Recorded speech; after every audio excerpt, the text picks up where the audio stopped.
मुंबई के marine line के बिरला मातोश्री सभागार में देश के प्रसिद्ध संत सिद्ध श्री कालिका धाम पीठ श्री दयानिधि धाम ट्रस्ट के अध्यक्ष श्री महंत डॉक्टर दयानिधि जी महाराज के पावन सानिध्य में अमृतमय श्री राम कथा और राम रत्न पुरस्कार कार्यक्रम का ऐतिहासिक आयोजन हुआ, जिसमें महाराष्ट्र सरकार के कैबिनेट मंत्री सुधीर मुनगंटीवार, देश की प्रसिद्ध गायिका लता मंगेशकर, बॉलीवुड अभिनेता Chunky Pandey, actor Govind Namdev, actor Kanwarjeet Paintal, actor Dayashankar Pandey, actor Shahnaz सरीखे मशहूर हस्तियों को डॉक्टर दयानिधि महाराज के हाथों से राम रत्न पुरस्कार से सम्मानित किया गया।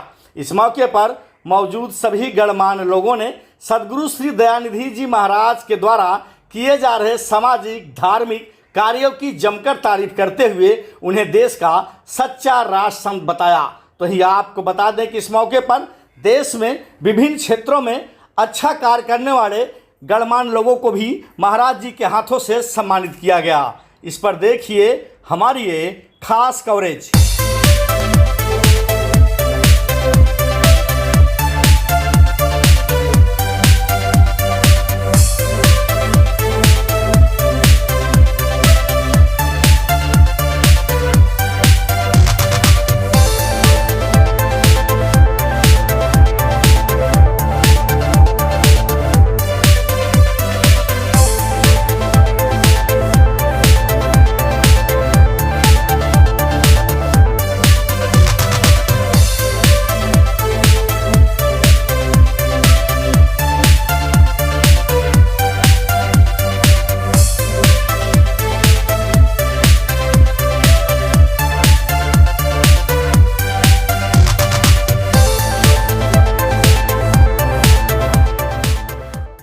आज यहाँ सिद्ध श्री कालिका धाम संस्था ने यहाँ पे राम का एक आयोजन किया, भजन का। यहाँ पे आए हुए लोगों ने राम रत्न से नवाजा गया। आप भी उसमें हिस्सा थी, क्या बोलते? एक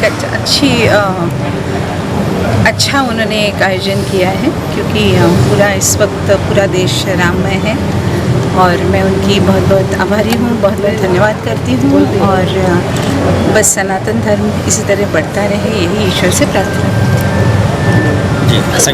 हूँ। जिस तरीके से आपके हाथों से फिल्मी, आर्थिक और सामाजिक जगत की तमाम मशहूर हस्तियों को श्री राम रत्न अवार्ड से सम्मानित किया गया है, क्या कहना चाहेंगे प्रभु? पहले तो लोकाभिरामम रणरंगधीरम राजीव नेत्रम रघुवंशनाथम कारुण्य रूपम करुणाकरंतम मेरे श्री रामचंद्रम शरणम प्रपद्ये। आपने जिनका भी नाम लिया, ये सारे हस्ती हैं, स्वयं रत्न हैं। इन बहुमूल्य रत्नों को कोई रत्न देने की आवश्यकता नहीं है। लेकिन अनुराधा ने एक बात कही, यहाँ तमाम लोग बैठे थे। अनुराधा ने जाते जाते मुस्कुराते एक बात कह गई कि वस्तु अमोलक दी मेरे सदगुरु, तब कृपा कर अपनायो, अब पायो जी मैंने नाम रतन धन पायो। ये वो पंक्ति है जो कबीर से मिलने के बाद मीरा ने कहा था, और मीरा को भी सद्गुरु की आवश्यकता थी। और ऐसे ही चलते फिरते मीरा को सद्गुरु मिले थे। आज मैं भी अपने लाडली को इतने वर्षों के बाद मैं उसे मिला तो उसकी भी आंखें नम थीं। और मैं उम्मीद करता हूँ कि ये जितनी भी हस्तियाँ यहाँ रहीं, ये सदैव आप सबके हृदय में बनी रहें। आप सबों को सदैव ऐसे ही आनंदित करते रहें अपने हुनर से। और आप सभी लोगों को, देखने वालों को राम जी का बहुत बहुत आशीर्वाद मिले। आप सभी स्वस्थ रहो, मस्त रहो, खूब आनंदित रहो। और एक बात हमेशा याद रखना, राम से बड़ा राम का नाम। सिर्फ राम कहते ही हृदय में आनंद भर जाता है। तुम सब भी कह के देखना, बात बन जाएगी। फर्क नहीं पड़ता कि तुम किस जाति के हो, किस धर्म के हो, किस संप्रदाय के हो, क्योंकि जाति पाति पूछे नहीं कोई। ये तो मनुष्यता का काम है। दो कड़ी के मनुष्य जो हैं इन्होंने बनाई, ये जातियाँ कहीं ईश्वर ने नहीं बनाई। गुरु जी, दिल्ली, काशी, प्रयाग, वृंदावन, पूरे देश भर में आपके कार्यक्रम होते रहते हैं, तो अगला कार्यक्रम आपके मुखारबिंद से आपके भक्तों को कहाँ पर? और बहुत जल्दी मैं 121 निर्धन बच्चियों का विवाह करा रहा हूँ, जिसमें तमाम देश के दिग्गज, जिन्हें हम सांसारिक दिग्गज कहते हैं, वो मौजूद रहेंगे। चाहे वो राजनीतिक क्षेत्र के हों, चाहे वो फिल्मी जगत के हों, चाहे वो बिजनेस के हों। अभी जो एक आपके सामने ही मौजूद था व्यक्ति सत्यनारायण झुनझुनवाला, जो पूरे उत्तर प्रदेश की अकेली रीढ़ की हड्डी है। तो ऐसे तमाम दिग्गज वहाँ मौजूद रहेंगे, जहाँ वो 121 कन्याएं जिनके माता पिता नहीं हैं, जो वास्तव में शरणार्थी हैं। इस कार्यक्रम का आयोजन बहुत जल्दी वाराणसी में होगा और आप सभी लोगों से मेरा निवेदन रहेगा कि आप सभी लोग उस कार्यक्रम में, संभवतः अभी तो तारीख नहीं तय की है, लेकिन कहीं ना कहीं सितंबर और अक्टूबर के महीने में ही करूँगा, तो आप सभी लोग आएँ और उन बेटियों को, उन बच्चियों को जिनके आप भी माँ हैं, आप ही बाप हैं, क्योंकि कहते हैं कि जिनका कोई नहीं होता उनके आप ही लोग हैं। तो आप सभी आना और अपना आशीर्वाद देना। जय सिया राम, जय सिया। श्री राम रत्न अवार्ड से आपको सम्मानित किया गया है। आपने सर कहा कि हाँ, जीवन के अंतिम सांस तक जय श्री राम का घोष लगाऊंगा, और ऐसे श्री राम भक्तों के लिए सर क्या कहना चाहेंगे? जो मैं हमारे जो महाराज जी है उनका बहुत बहुत धन्यवाद देता हूँ, जो सनातनी धर्म को फिर से उजागर कर रहे हैं, उसका प्रचार भी कर रहे हैं, प्रसार भी कर रहे हैं। जब मुझे लेवी साहब ने कहा तो मैंने उनसे कहा कि मैं 100% कुछ भी करके आऊँगा इस फंक्शन में। सो दिल्ली से लैंड करके मैं डायरेक्टली महाराज के फंक्शन में आया हूँ अभी। तो बहुत अच्छा काम कर रहे हैं। आज जो हमारे देश में जो वेस्टर्न कल्चर है, तो उसे रोकने के लिए, जो बुरा प्रभाव पड़ा है उसे रोकने के लिए सनातनी धर्म का प्रचार कर रहे हैं। तो इसके लिए बहुत बहुत धन्यवाद। सर आखिर सवाल, जो राम रत्न अवार्ड सबको मिला है, सर आपको मिला है, तो जो राम रत्न के अवार्डी हैं उनके लिए सर क्या, जहाँ से इंस्पायर होकर जा रहे हैं, क्या कहना चाहेंगे? सिर्फ ये कहना चाहता हूँ कि हमारे हिंदुत्व और सनातनी धर्म का प्रचार करें। अवार्ड मिला है, सम्मानित हुआ है, उन्हें बहुत बहुत बधाइयाँ, शुभकामनाएं कि धर्म की राह पे चले। सर लेवी सर के बारे में दो शब्द क्या बोलना चाहेंगे? वो आपके बहुत लेवी जी मेरे खास मित्र है। मित्र से भी ज़्यादा अगर मेरे कोई भाई होते तो वो लेवी जी है, और वो जिसे कहते हैं कि बैक टाइम फ्रेंड, तो लेवी जी वो है।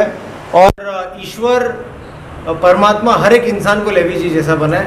तो यही उनके बारे में जितना भी कहूँ कम है लेवी जी के बारे में, और ये मैं हृदय से कह रहा हूँ मेरे। सर एक शेवटचा प्रश्न, कुठल्या सेक्टरला इतकं फॅन फॉलोइंग नाही आहे जे आम्ही बघितले तुम्हाला आता आहे, त्याबद्दल काय सांगणार? हे फक्त लोकांचा प्रेम आहे, ईश्वराचं वरदान आहे, लोकांचं प्रेम आहे। सत्याच्या मार्गाने जे काम करणार तसंच होणार। आणि त्यानंतर सर्वांना हे पण सांगायचं आहे मला आपल्या माध्यमातून कि फक्त आणि फक्त धर्माचं पालन करा आणि राष्ट्र। दयानिधि महाराज जी ने लोगों को यहाँ पे महाराष्ट्र की धरती पे राम रत्न अवार्ड से सम्मानित किया है, क्या कहना चाहेंगे सर ऐसे समय के लिए? मैं सबसे पहले तो गुरु जी का शुक्रिया करना चाहूँगा कि उन्होंने इतनी अच्छी मुहिम शुरू की है। जो लोग डिज़र्व करते हैं उनको ये अवार्ड दिया है, और ये एक शुरुआत है, और आगे आगे देखिए महाराज अपना आशीर्वाद सबको देंगे, और ऐसा होगा कि सनातन धर्म जो हमारा है वो सबसे प्रिय होगा, सबसे आगे होगा, और ये जो मुहिम है, ये जो कोशिश है, ये बहुत आगे तक जाएगी, और मैं उसके लिए तहे दिल से गुरु जी का शुक्रिया अदा करता हूँ। जय श्री राम। जय श्री राम। गोविंद सर क्या कहना चाहेंगे, जिस तरीके से सर यहाँ पे डॉक्टर दयानिधि सदगुरु महाराज जी द्वारा सर राम रत्न पुरस्कार से सर आपको सम्मानित किया गया है, क्या कहना चाहेंगे सर? मैं बहुत सम्मानित महसूस कर रहा हूँ, खासतौर से सदगुरु दयानिधि जी के द्वारा हमको ये दिया गया, जो कि श्री राम जी के परम भक्त हैं, और श्री राम जी के ही उनके आदर्श, उनके जीवन चरित्र से जो सद्गुण हम सब महसूस करते हैं कि जो हमारी भारतीय परंपरा है, वो उस सब का प्रचार प्रसार कर रहे हैं, हम सबको जागृत कर रहे हैं। राम राज्य की जो कल्पना है, सुकल्पना है, वो क्यों होनी चाहिए, राम राज्य क्यों होना चाहिए, इस बारे में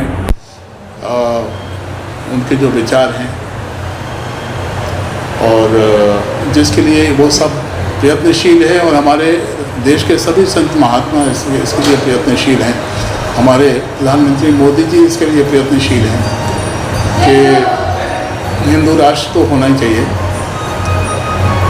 और हिंदू राष्ट्र के ऊपर राम राज्य हमारे देश में व्याप्त होना चाहिए। इसके लिए इनके भी प्रयास बहुत ही सराहनीय है। अभी हम देख रहे हैं कि जब से हमारा अयोध्या में प्राण प्रतिष्ठा हुई है, पूरी दुनिया में राम राम के नारे लग रहे हैं। पूरी दुनिया राम का नाम ले रही है। मैंने देखा अभी वहाँ के शेख जो हैं वो डांस कर रहे हैं राम राम राम राम करके।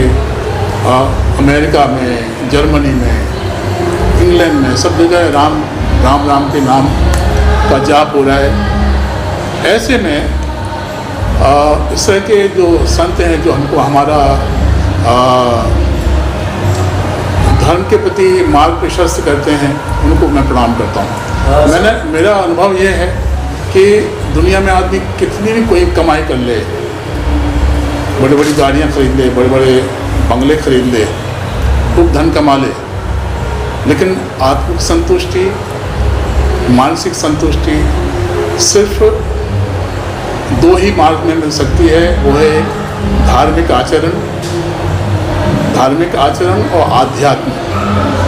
मैं 65 प्लस हो चुका हूँ, तो मेरा अनुभव यही है कि दुनिया की धन दौलत एक तरफ और आपकी आत्मिक संतुष्टि, आपकी मानसिक संतुष्टि एक तरफ।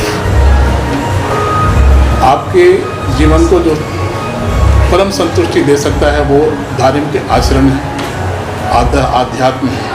ये दो ही ऐसे मार्ग हैं जो आपको आत्मिक संतुष्टि देते हुए आपको अपने जीवन को एक मीनिंग, एक अर्थ देने का काम करती है और अर्थ देने के काम के प्रति आपका मार्ग प्रशस्त करती है। सर इस आपसे आखिरी सवाल करना चाहिए।